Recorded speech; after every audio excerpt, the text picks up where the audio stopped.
Thanks very much for staying with us. Time now for Eye on Africa with me, Georgia Calvin-Smith. Tonight, over a dozen people, including several police officers, are killed in protests in Kinshasa.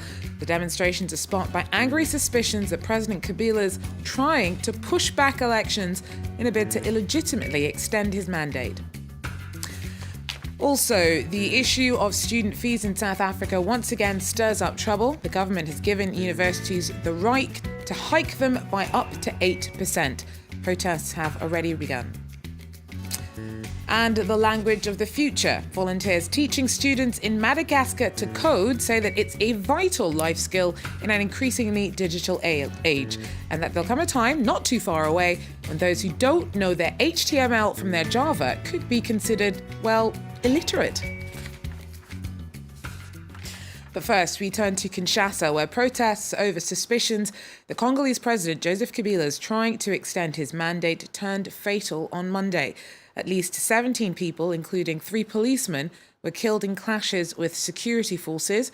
Kabila's second term is due to end in December, but the opposition accuses him of trying to delay elections, which are supposed to be held in November. The so-called peaceful march degenerated quickly into clashes. Originally, this protest was a way for some opposition leaders to make their demands to the Electoral Commission. The message was crystal clear. We are here today in the streets because the president's mandate from a constitutional point of view is over. This means that he is on notice starting today and until the 18th of December. On the 19th, he will hand over power. Protesters threw rocks at policemen who retaliated with tear gas. Some residents of the capital, even though they support the opposition, regret Monday's violent developments. This is bad. We have to protest, but not like this. These demonstrators are destroying our country. Everything we've built, we don't agree with them. The government had to cut the march short right after things escalated. The march was cancelled because people started killing each other. They set fire to gas stations. They looted banks. It can no longer be called a march when these things happen. They committed crimes. They never planned for this march to be peaceful. The situation was back to normal Monday night. Opposition leaders have warned, though, that they will be back in the streets Tuesday and the day after that, keeping up the pressure on the Electoral Commission over their demands for changes to the schedule for upcoming polls. South Africa's given universities the green light to raise student fees by up to 8%. The move is likely to reignite anger over the cost of education in the country that last year sparked a wave of demonstrations that strong-armed authorities into agreeing to hold fees as was. Although some say they understand the need for a hike in 2017, the prospect has already caused dismay amongst many students. We are going to make sure that when we move from today, we move as one. We reject any amount of fee increment. The fee increment is a serious issue to us as South African students from disadvantaged backgrounds who are here to grind, who are here to make a better future for ourselves and our families. It is necessary for them to have the increase because of the income that they are losing out on over these years. And I'm not sure if the government can afford at this point in time. So a little bit of understanding in the last person we heard from there. However, the Chancellor of the University of Cape Town has warned that without a fees increase, hundreds of jobs could be lost and less funding could actually make life more difficult for poorer students. Jane Flanagan joins us from Cape Town. Jane, on Monday, classes were cancelled at the University of Cape Town ahead of the announcement. Several other campuses beefed up security. They've clearly been bracing themselves for discontent. But is there any room for manoeuvre on the part of protesters over the plans for fees increases? No, it looks like the protesters are really digging their heels in and accusing the government of passing the buck. What should have been a government decision, a government policy, a hard decision for the government to announce. The government seemed to have batted it straight back to the universities, saying that it is the universities who know what increase their student bodies can bear, and it's left it to the universities now to negotiate with their student bodies. And a lot of the universities now are bracing themselves for some serious opposition. So alongside this, has the government made any plans on its part to tackle some of the concerns of the hardships faced by poor students that were raised in those protests that we saw last year?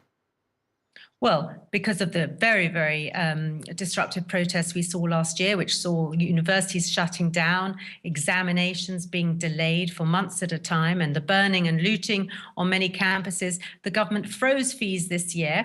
But this 8% maximum that has been capped for fee hikes for next year is seen as rather excessive. I mean, inflation is only 6% in South Africa, so this does come across as a large number. The government have said that there will be subsidies for low-income families, but that is not giving a lot of comfort to students who demanded a 0% increase. And this comes in a context where the working class black population among the student body really are beginning to more and more accuse the government of having their priorities wrong. They see the government spending money on a new presidential jet. Don't forget the ongoing controversy over the spending on the president's own personal residence. This government is more and more being seen by students as being lavish in some areas and penny pinching in others. And this university education issue really is going to become a very big issue going forward. Thanks very much. Jane Flanagan there for us in Cape Town. 18 months after the crimes against humanity case brought by the International Criminal Court against Kenya's president spectacularly collapsed, a tribunal's ruled that the country held up the ICC's probe. Kenya's been found to have been non-compliant over an investigation into the role Uhuru Kenyatta played in deadly post-electoral violence that broke out in 2007. Prosecutors struggled with their request that Kenya hand over relevant documents. The ICC case later disintegrated amidst allegations of witness intimidation, bribery, and false testimony. Kenyatta has always denied the charges.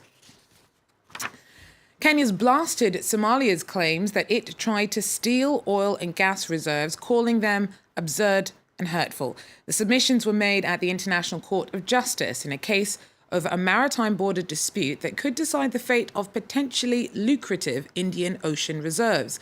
The case began in 2014 over the question of how to draw the line of the sea boundary. Kenya claims the ICJ isn't competent to rule and wants Somalia's request for the line to continue along the southeastern land border to be dismissed. Well, they believe the children are the future, and now's the time to prepare them with the skills they need for an increasingly digital world. Volunteers in Madagascar teaching kids to code say that it's know-how that is so essential that those who don't learn it will soon be considered somewhat illiterate. Ouch. Twice a week, this bus makes its way across Antananarivo, Madagascar's capital, but there are no passengers on board. The real journey starts upon arrival at Ivato City Hall, where young people are learning to code. After a dozen lessons, they've already been able to create a computer game. The ball must touch the pole to score points. If the ball stays on the pole for a long time, the score goes up. But if the ball doesn't stay long, the score only goes up a little bit. For the past year, volunteers have been teaching basic coding using equipment mostly donated by telecoms company Airtel. For the programme's director, knowing how to code has become an essential life skill. They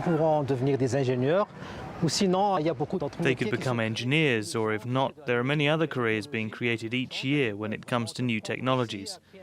So they could create a startup that could solve any problem.